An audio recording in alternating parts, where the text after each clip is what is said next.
Profesional Politeknik.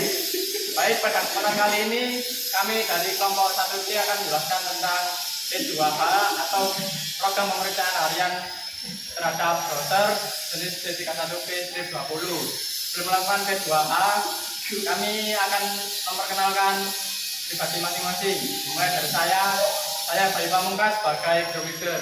Saya Farhan Gabunewan sebagai instrumen. Saya Tegar Rudiarto sebagai mekanik.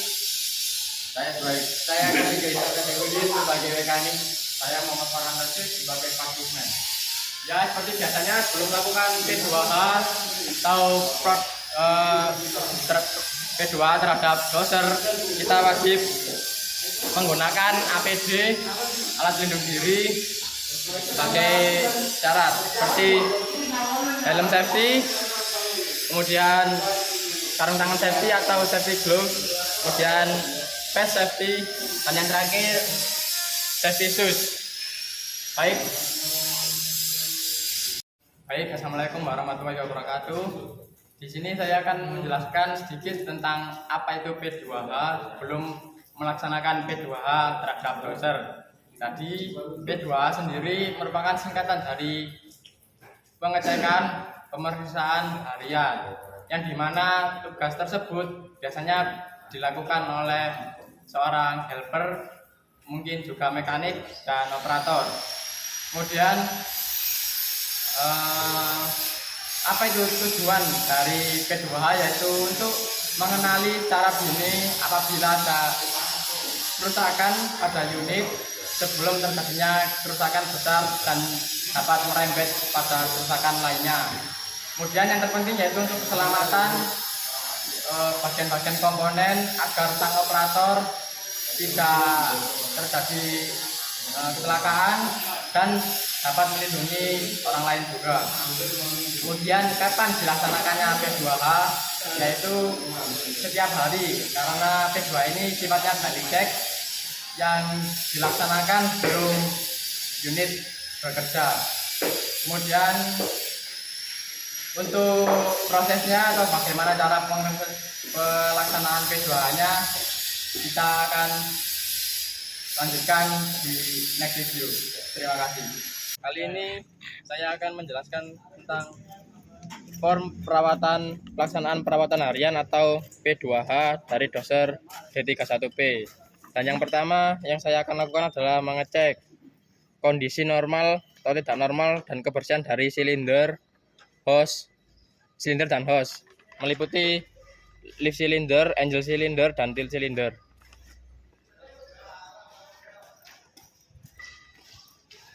Baik, yang pertama di sini ada leaf cylinder. Di silinder ini, semua silinder ini yang meliputi antara leaf cylinder, angel cylinder, dan tail cylinder itu harus sama. Yang dimana maksudnya itu harus ketika silinder ini masuk ke dalam tabung silinder dan kembali lagi harus dalam posisi kering. Jika pada saat keluar dari tabung silinder, posisi silinder ngerembes atau basah, ada oli keluar, berarti ada indikasi bahwa hasil di dalam tabung silinder ini bocor atau sudah waktunya untuk waktunya penggantian. Kemudian untuk hose-nya sendiri kita harus melihat bagian fisiknya, dan ini kan pecah ini atau sudah waktunya mengganti, dan seperti ini harus seperti yang kondisi yang di sampingnya. Kemudian kita lanjut ke bagian engine, baterai, dan radiator. Bagian sebelum itu, bagian engine kita harus melihat bawahnya. Bawahnya itu harus ada harus tidak ada tetesan atau rembesan oli dari engine. Dan kita ke bagian engine.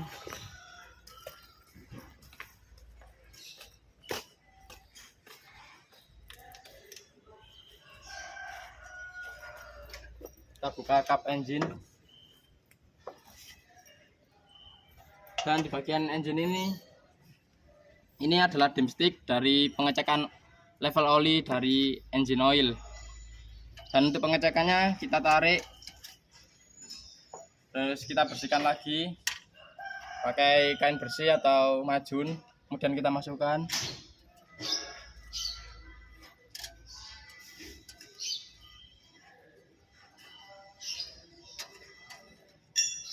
Dan kita tarik lagi.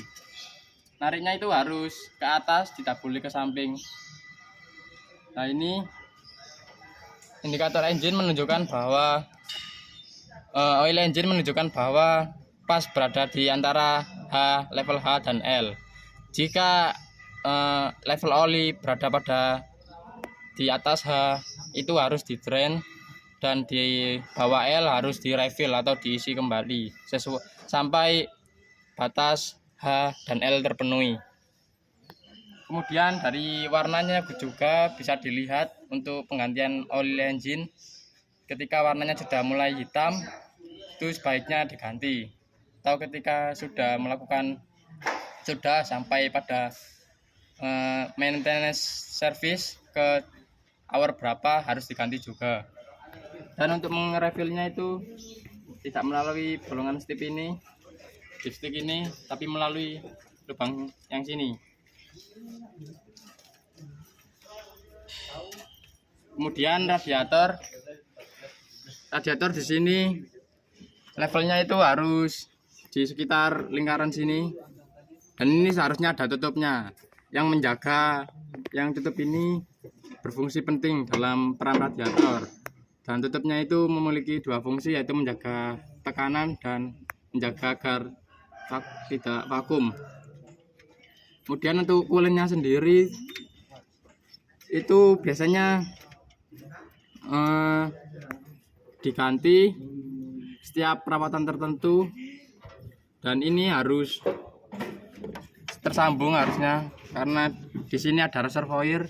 Jadi ketika air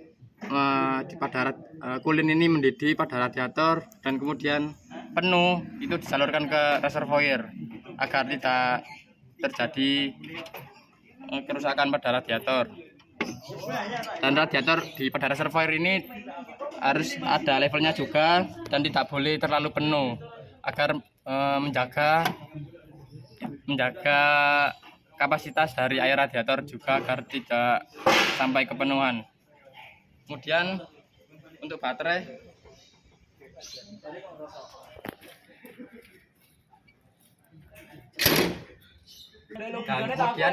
harusnya tempatnya itu di sebelah sini. Baterai beruku baterai atau aki di sini, dan karena di sini tidak ada, mungkin saya akan menjelaskannya di lain waktu. Oke, terima kasih. Dan kemudian kita lanjut ke bagian hydraulic tank. Dan hydraulic tank itu berada di sebelah kanan dari doser, yaitu sebelah sini. Sini adalah bagian penting dari sistem hidrolik, mungkin dari hydraulic tank dan hidrolik pump. Baik, di sini kita lanjutkan form V2H untuk pengecekan hidrolik tank. Di sini hidrolik tank adalah untuk pengecek bocoran dari hidrolik tank. Kita harus lihat bagian sini. Hidrolik tank ini berada pada posisi kanan dari doser. Ini merupakan indikasi level dari hidrolik oil atau hidrolik, dan ini adalah di bawah ini ada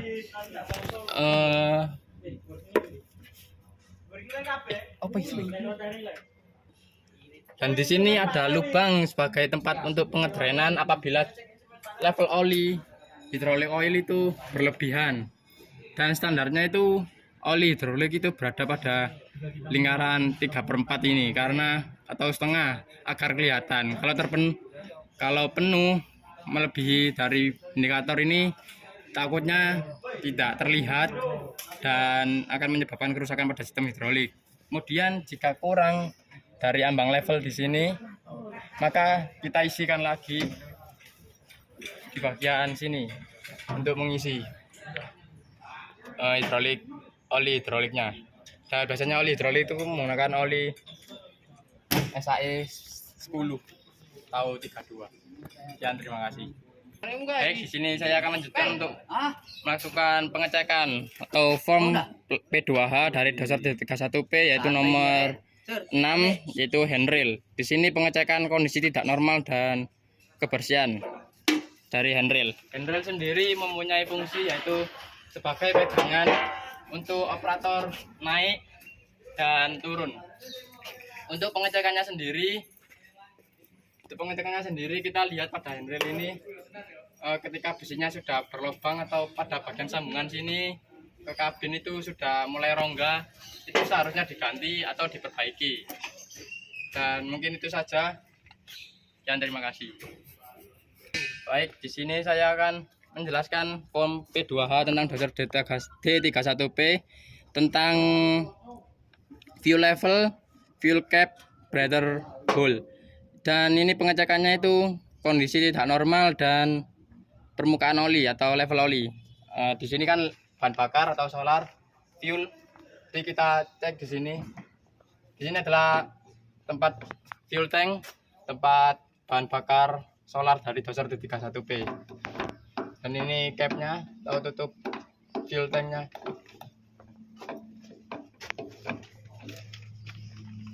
Dan kita lihat di sini ada lubang kecil yang tembus ke dalam. Ini sangat vital dan sangat berfungsi bagi keamanan fuel tank.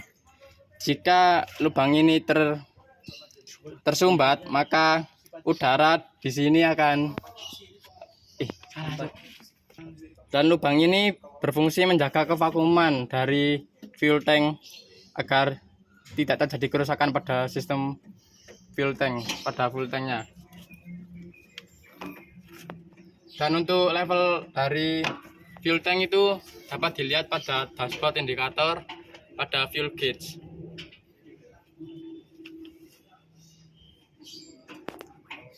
Baik, kita lanjut untuk form pelaksanaan perawatan harian atau P2 dari dasar 31P yaitu tentang pengecekan trek, sprocket, idler, dan guard. Di sini harus yang harus diperiksa yaitu kondisi tidak normal dan kebocoran dari sistem undercarriage. Dan berhubungan bagian sini tidak ada, saya akan menjelaskannya di eskavator. Dan di sini karena sistem undercarriage dari doser dan eskavator sama, saya akan memprakteknya di sini saja. Untuk treknya sendiri, trek ini kan dibagi sebagai beberapa bagian seperti trek shoe, trek link, kemudian trek frame, bagian sasis dari tumpuan untuk tempat menempelnya sprocket dan idler. Dan trek ini, jika untuk trek shoe harus diperiksa kekencangan dari trek shoe dan kelayakan trek shoe. Biasanya trek shoe yang sering dipakai itu sudah pecah atau kerowak. Dan untuk treknya sudah mungkin pada patah-patah itu, bagiannya patah-patah. Dan untuk bagian trek frame-nya karena tidak terlihat harus diperiksa sesuai jam pada perawatan. Kemudian di sini ada sprocket. Di sini sprocket kita cek kelayakannya yaitu ketika gigi-gigi pada ini itu sudah mulai berongga atau runci. Dan di sini kita cek dari kelayakan dari sprocket yaitu ketika gigi-gigi daripada sprocket ini sudah mulai runcing harus segera diganti. Dan kelayakan dari kita harus cek setiap baut pada sprocket ini mempunyai momen ukuran sendiri. Kemudian idler. Dan idler ini juga harus diperiksa kelayakannya, yaitu seperti keroposan pada dudukan trek link, soalnya juga bahaya. Kemudian bagian porosnya sendiri kadang juga menimbulkan suatu masalah. Dan yang terakhir yaitu guard. Di sini buat ini biasanya ada pelindung, sebagai pelindung track adjuster atau bagian recoil springnya, bagian dalam dari undercarriage, yaitu bagi pelindung pada saat dozer bergerak itu tidak sampai terkena batu-batu yang berada pada site atau pada tempat pekerjaan. Untuk pengecekan bocoran itu biasanya dari spring adjuster di sebelah sini, di belakangnya idler itu harus biasanya ada recoil spring yang harus kita periksa. Sebenarnya periksanya itu gampang, yaitu ketika trek mulai kendor itu berarti di dalam trek adjuster ini kekurangan grease yang harus kita tambah grease-nya. Apakah nipel untuk mengisi grease. Dan di situ ada nipel yang berfungsi sebagai tempat grease gun untuk mengisi grease. Mungkin sekian dari saya. Terima kasih. Baik, di sini saya kali ini akan menjelaskan P2H tentang volume pada transmission oil, steering fluid, bevel gear. Nah, untuk letak pengecekan dan pengisian tiga oil tersebut terdapat pada bawah seat dari operator.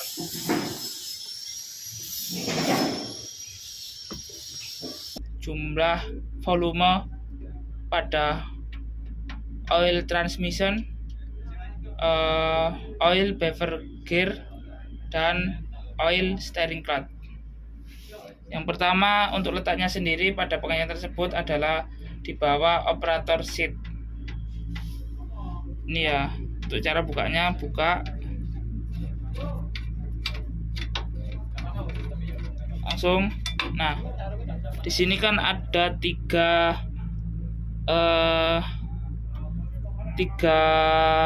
tutup ya. Tutup yang pertama ini adalah untuk pengecekan transmission oil volume. Jadi untuk pengecekan volume transmisi. Yang kedua adalah bevel gear. Ini untuk pengecekan volume pada bevel gear. Yang ketiga adalah pengecekan pada steering clutch. Oke, untuk cara pengecekannya mudah saja seperti pengecekan oil lainnya. Yang pertama, buka tutupnya, tarik,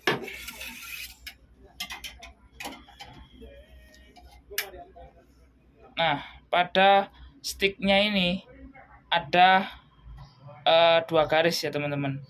Nah, jikalau oil pada di bawah garis yang pertama, maka tandanya oil kurang dan wajib ditambah lagi. Dan jika oil berada di atas garis kedua, maka oil harus dikuras. Dan jika oil pada garis tengah-tengah, maka oil itu bagus. Untuk pengecekannya harus seperti itu ya, untuk volume oil.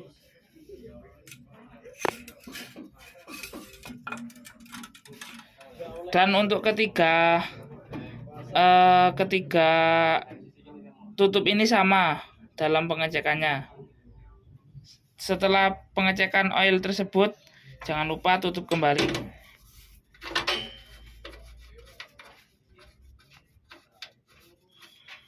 Baik, sekian untuk pengecekan oilnya. Terima kasih.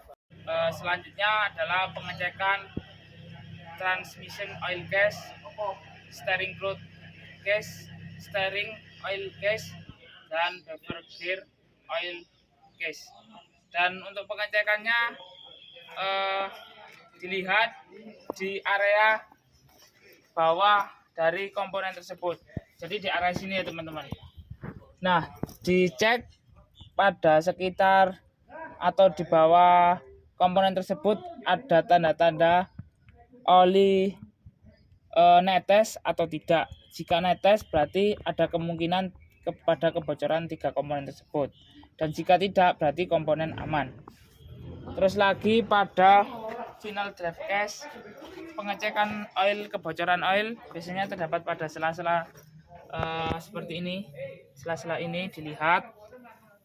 Jika ada tanda-tanda, jika kita pegang di sini kayak ada tanda, eh, ada oli di tangan kita, berarti itu kemungkinan ada kebocoran dan harus dibetulkan. Untuk pergantian oli final drive di sini ya teman-teman.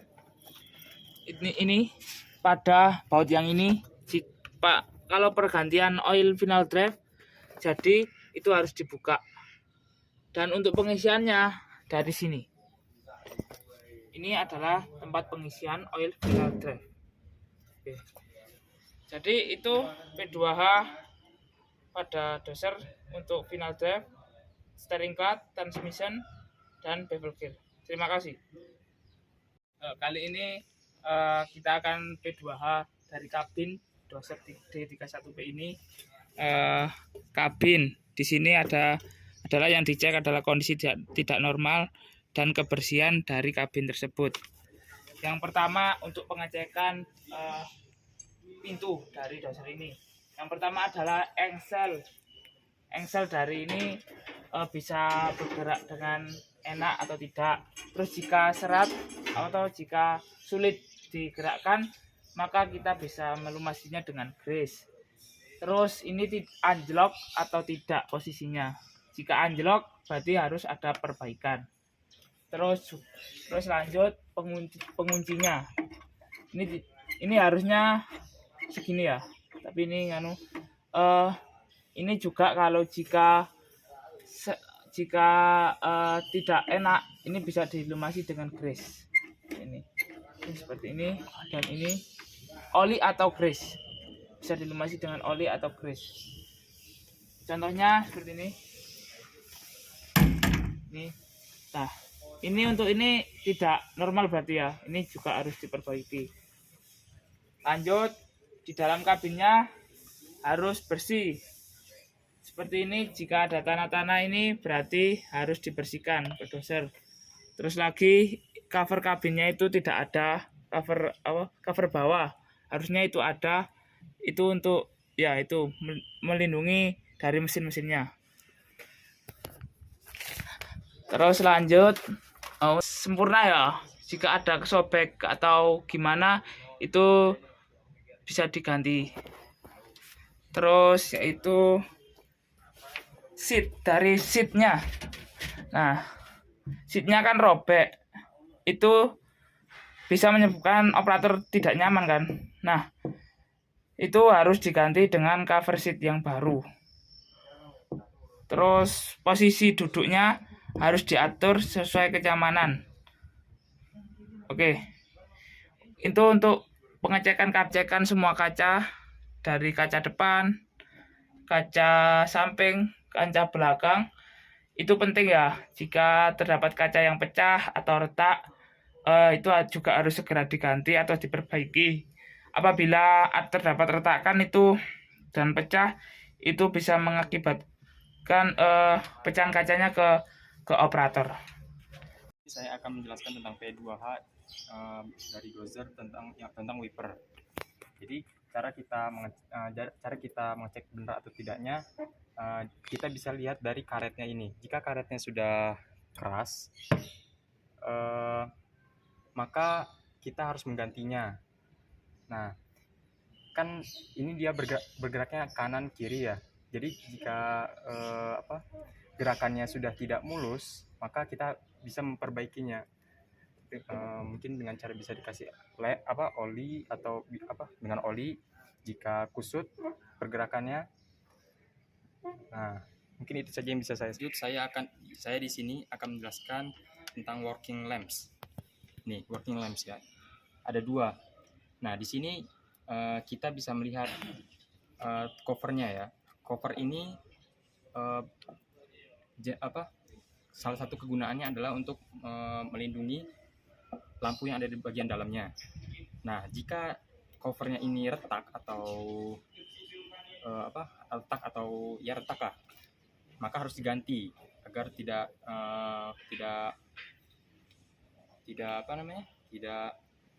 menghalangi keluarnya sinar.